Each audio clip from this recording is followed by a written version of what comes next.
ರಾಜ್ಯದಲ್ಲಿರುವಂತ ಅಂಗನವಾಡಿಗಳನ್ನ government ಮಾಂಟೆಸರಿಗಳಂತ ಮಾಡ್ತೀವಿ. ಅಲ್ಲಿನೇ LKG UKG ಆಂಗ್ಲ ಮತ್ತು ಕನ್ನಡ ಎರಡೂ ಭಾಷೆಯಲ್ಲಿ ನಡೆಯುವ ಗುಣಮಟ್ಟದ ಶಿಕ್ಷಣವನ್ನ ಸ್ಥಳೀಯದಲ್ಲಿ ಅಂದ್ರೆ UKG LKG ಅದನ್ನ ಸರ್ಕಾರಿ ಸ್ಕೂಲ್ಗಳಲ್ಲೇ ಕೊಟ್ಟಿದ್ರೆ ತುಂಬಾ ಒಳ್ಳೇದಾಗುತ್ತೆ. ಇಲ್ಲಂತಂದ್ರೆ ಏನಿದು ಪ್ರೈವೇಟ್ ಸ್ಕೂಲ್ಗಳ ಹಾವಳಿ ಜಾಸ್ತಿ ಆಗ್ತಾ ಇದೆ, ಸರ್ಕಾರಿ ಸ್ಕೂಲ್ಗಳಲ್ಲಿ ಸ್ಟ್ರೆಂತ್ ಕಡಿಮೆ ಆಗ್ತಾ ಇದೆ ಅಂತ ಒಂದು ಕಾಳಜಿಯನ್ನ ಕಳಕಳಿಯನ್ನ ಶಿಕ್ಷಣ ಇಲಾಖೆಯವರು ಹೇಳಿದ್ರು. ಅದೇ ರೀತಿ ನಮ್ಮ ಕಾಳಜಿ ನಮ್ಮ ಕಳಕಳಿ ಏನು, ನಮ್ಮ ಅಂಗನವಾಡಿ ಕಾರ್ಯಕರ್ತರದ್ದು ಏನು ಅಂತಂದ್ರೆ ನಮ್ಮ ಇಂಟೆಗ್ರಿಟಿಯನ್ನ ನಾವು ಬಿಟ್ಕೊಡ್ಬಾರ್ದು. ಯಾಕಂದ್ರೆ ಸುಮಾರು 46-47 ವರ್ಷದಿಂದ ಅಂಗನವಾಡಿ ನಡೆಸ್ಕೊಂಡು ಒಂದು ಪೋಷಣ್ ಅಭಿಯಾನದ ಅಡಿಯಲ್ಲೂ ಕೂಡ ನಾವು ಬಹಳಷ್ಟು ಪೌಷ್ಟಿಕ ಆಹಾರವನ್ನ ಮಕ್ಕಳಿಗೆ ಕೊಡೋದ್ರ ಜೊತೆಯಲ್ಲಿ ವಿದ್ಯೆಯನ್ನ ಕಲಿಸ್ಕೊಡುವಂತ ಕೆಲಸವನ್ನ ಕೂಡ ಅಂಗನವಾಡಿಗಳು ಮಾಡ್ತಾ ಇದ್ದಾವೆ. ಸೊ ಅದಕ್ಕೋಸ್ಕರ ಬಹಳ ಚರ್ಚೆ ಆಗಿ ಒಂದು ಮಧ್ಯದ ಒಂದು ಇದಕ್ಕೆ ನಾವು ಬಂದಿದ್ದೀವಿ. ಇಲ್ಲಿಯವರೆಗೆ ಸುಮಾರು 2500 ಏನು KPS ಸ್ಕೂಲ್ನಲ್ಲಿ ಶುರು ಆಗ್ತಾ ಇದೆ. ಅದ್ರ ಜೊತೆಯಲ್ಲಿ ಕಲ್ಯಾಣ ಕರ್ನಾಟಕದಲ್ಲಿ ಏನು ಅವರು ಸರ್ಕಾರಿ ಆದೇಶವನ್ನ ಹೊರಡಿಸಿದ್ದಾರೆ, ಅದನ್ನ ಹೊರತುಪಡಿಸಿ ಹೊಸದಾಗಿ ಯಾವುದನ್ನು ಕೂಡ ಇನ್ಮೇಲೆ ಅವ್ರು ಮಾಡೋದಿಲ್ಲ. ಒಂದು ತಜ್ಞರ ಕಮಿಟಿಯನ್ನ ಒಂದು ನೇಮಕ ಮಾಡಿ ತಜ್ಞರ ಕಮಿಟಿಯ ಒಂದು ಅಧ್ಯಯನ ಆದ ಮೇಲೆ ಮತ್ತೆ 2 ಇಲಾಖೆಗಳು ಕೂತ್ಕೊಂಡು ಚರ್ಚೆ ಮಾಡೋಣ ಅಂತ ಒಂದಾಯ್ತು. ಇನ್ನೊಂದು, ಇಡೀ ಕರ್ನಾಟಕ ರಾಜ್ಯದಲ್ಲಿ ಅಂಗನವಾಡಿಗಳ ಅಪ್ಗ್ರೇಡೇಷನ್ ಆಗಬೇಕು ಅಂತ ನಾವು ಪ್ರಸ್ತಾವನೆಯನ್ನ ಕೊಟ್ವಿ. ಅದಕ್ಕೆ ಮಾನ್ಯ ಮುಖ್ಯಮಂತ್ರಿಗಳು ಸಹಮತಿಯನ್ನ ಕೊಟ್ಟಿದ್ದಾರೆ. ಇನ್ಮೇಲೆ ಅಂಗನವಾಡಿಗಳನ್ನ ನಾವು ಕರ್ನಾಟಕ ರಾಜ್ಯದಲ್ಲಿರುವಂತ ಅಂಗನವಾಡಿಗಳನ್ನ ಗವರ್ಮೆಂಟ್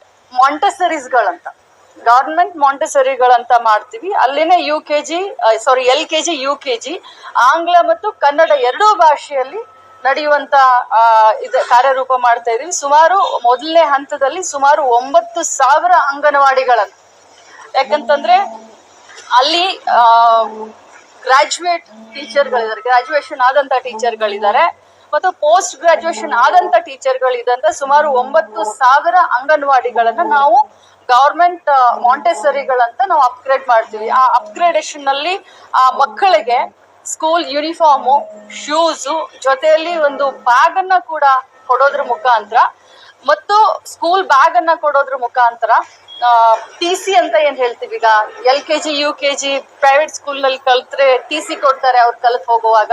ಸೊ ಅದನ್ನು ಕೊಡೋದ್ರ ಮುಖಾಂತರ ಒಂದು ಅಪ್ಗ್ರೇಡೇಷನ್ ಮಾಡ್ತಾ ಇದೀವಿ. ಇನ್ನು ಕಲಿಕೆಯನ್ನು ಕೂಡ ಇನ್ನು ಸುಧಾರಿಸ್ಕೊಂಡು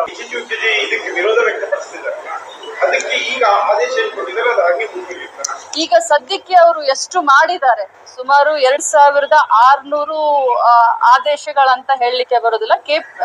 KPS ಸ್ಕೂಲ್ಗಳು ಏನು ಕರ್ನಾಟಕ ಪಬ್ಲಿಕ್ ಸ್ಕೂಲ್ಗಳಿಗೆ ಮತ್ತು ಕಲ್ಯಾಣ ಕರ್ನಾಟಕದಲ್ಲಿ ಸದ್ಯಕ್ಕೆ ಏನು ಅವರು ಅನೌನ್ಸ್ ಮಾಡಿದ್ದಾರೆ ಇವುಗಳಿಗಷ್ಟೇ ಆ ಆದೇಶ ಅನ್ವಯಿಸುತ್ತೆ.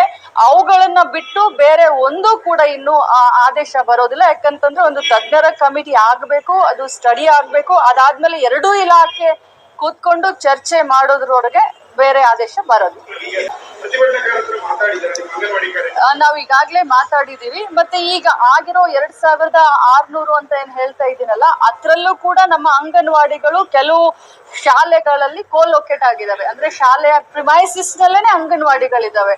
ಅವು ಸುಮಾರು ಒಂದು 400 ಇದಾವೆ. 2600 400 ಅಂಗನವಾಡಿಗಳು ಕೂಡ ಅದೇ 6600 ಸೇರಿ ಸೊ ಲೊಕೇಟ್ ಆಗಿದೆ. ಸೊ ಆ ಅಂಗನವಾಡಿಗಳನ್ನ ಅಲ್ಲಿ ಅಪ್ಗ್ರೇಡ್ ಮಾಡ್ತಾರೆ. ನೋಡಿ, ನಾನು ಒಂದು ನನ್ನ ವಿನಂತಿ ಅನ್ಬಹುದು ಅಥವಾ ಒಂದು ಕಂಡೀಷನ್ ಇತ್ತು.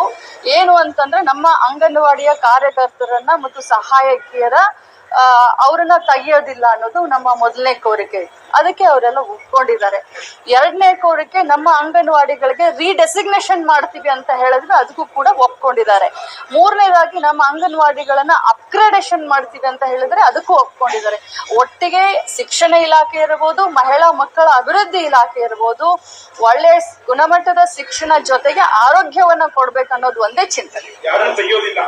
ಯಾರನ್ನು ಕೂಡ ತೆಗಿಯೋದಿಲ್ಲ. ನೋಡಿ, ಈಗ ಅವರು LKG UKG ಮಾಡ್ಬೇಕಾದ್ರೆ ಶಿಕ್ಷಣ ಇಲಾಖೆಯವರು ಒಂದು ಸರ್ಕ್ಯುಲರ್ ಹೊರಡಿಸಿದ್ದಾರೆ. ಅವರು ಕೂಡ second year PUC ಕಲ್ತಂತವ್ರನ್ನ LKG UKG ಗೆ ತಗೊಳ್ತಾ ಇದ್ದಾರೆ. ಸೊ ನಮ್ಮಲ್ಲಿ ಆಲ್ರೆಡಿ ನಾನು ಹೇಳ್ದ ಹಾಗೆ ಸುಮಾರು 18,000 PUC ಆಗಿರೋರಿದ್ದಾರೆ, ಗ್ರಾಜುಯೇಟ್ ಆಗಿರೋರಿದ್ದಾರೆ, 6,000 ಗ್ರಾಜುಯೇಟ್ ಆದವ್ರು ಇದ್ದಾರೆ, 1,500 ಪೋಸ್ಟ್ ಗ್ರಾಜುಯೇಟ್ ಆದವರು ಇದ್ದಾರೆ. ನಾನು ಒಂದು ಕಡೆ ನಾವು ಅಪಾಯಿಂಟ್ಮೆಂಟ್ ಮಾಡುವಂತ ಸಂದರ್ಭದಲ್ಲಿ ಸೆಕೆಂಡ್ ಇಯರ್ ನಲ್ಲಿ 98% ತಗೊಂಡಂತ ಅಂಗನವಾಡಿ ಟೀಚರ್ಗಳಿಗೆ ನಾನೇ ಸ್ವತಃ ಅವ್ರಿಗೆ ಸರ್ಟಿಫಿಕೇಟ್ ಅನ್ನ ಕೊಟ್ಟಿದ್ದೀನಿ. ಸೊ ನಮ್ಮ ಇಲಾಖೆಯಲ್ಲೂ ಕೂಡ ಈಗ ಇತ್ತೀಚಿನ ದಿನದಲ್ಲಿ SSLC ಅಷ್ಟೇ ಅಲ್ಲ, ನಾವು PUC ಏನು ನಾವು ಕಟ್ ಆಫ್ ಮಾಡಿದ್ವಿ ವಿದ್ಯಾರ್ಥಿಯನ್ನ, ಅವಾಗಿಂದ ಬಹಳಷ್ಟು ನಾವು ಒಂದು ಒಳ್ಳೆ ಇದನ್ನ ನೋಡ್ತಾ ಇದ್ದೀವಿ.